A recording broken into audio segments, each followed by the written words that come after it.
ہم نے 2016 میں FBR کے چیئرمین کے ساتھ میٹنگ کی تھی اور وہ میٹنگ اس وقت بھی یہ GST امپوز ہوا تھا.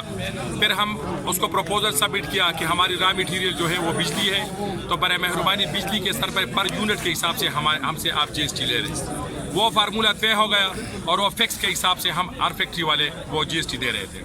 ابھی مسئلہ یہ ہوا کہ اس نے وہ سارے جو SROs ہمیں ملے تھے کہ ہم فکس حساب سے ہم GST دے رہے تھے, وہ سارے ایبالش کر گئے اور کہہ رہے ہیں کہ نئے طریقہ کار کے مطابق جس طرح GST کلیکشن کا طریقہ ہے کہ ہر مہینے FBR کے لوگ آپ کے فیکٹری میں ڈیرے جمائیں گے, وہ آئیں گے, آپ کی ساری جمع پڑتال کریں گے اور آپ کو بلیک میل بھی کریں گے اور کرپشن کے دروازے بھی کھولتے ہیں. 17% سیل ٹیکس GST لگایا جا رہا ہے جو کہ انتہائی ناقابل قبول ہے, اور یہ حکومت ہمارے سے وہ ٹیکس لینا چاہ رہی ہے. ہم آلریڈی پہلے اتنا ٹیکس پے کر رہے ہیں ماربل انڈسٹری والے کہ یہ حکومت کو بھی پتہ ہے کہ ہم کتنا ان کو پے کر رہے ہیں. پنڈی میں اب کتنی فیکٹریاں جو بند سر ہمارے ہیں کوئی 600 سے اوپر یونٹ, تقریباً 700 یونٹ ہیں ہمارے, اور 700 یونٹ ہمارے بند پڑے ہوئے ہیں اور ہم بہت زیادہ ڈسٹرب ہوئے ہیں, بہت زیادہ, کیونکہ ہمارا جو مٹیریل جو آ رہا تھا نان سیٹل ایریا سے, وہاں سے تو ہمارے پاس ان پٹ ہی نہیں ہے.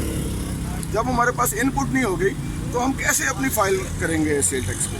مذاکرات جب تک ہمارے ہو رہے ہیں اس وقت اب تو ہم ہیں پرامن, باقی ہمارے مفادات ہیں, ہمارے جو بھی مطالبات ہیں انشاءاللہ گورنمنٹ منظور کرے گی, نہیں کرے گی تو دم آدم مست کلندر کا آپشن ہمارے پاس ہے. چیئرمین FBR سے کہتا ہوں کہ آپ نے پورا پنجاب لے کر آنا ہے, گجرانوالہ بھی لے کر آنا ہے, فیصل آباد بھی لے کر آنا ہے, سیالکوٹ ساہیوال بھی لے کر آنا ہے.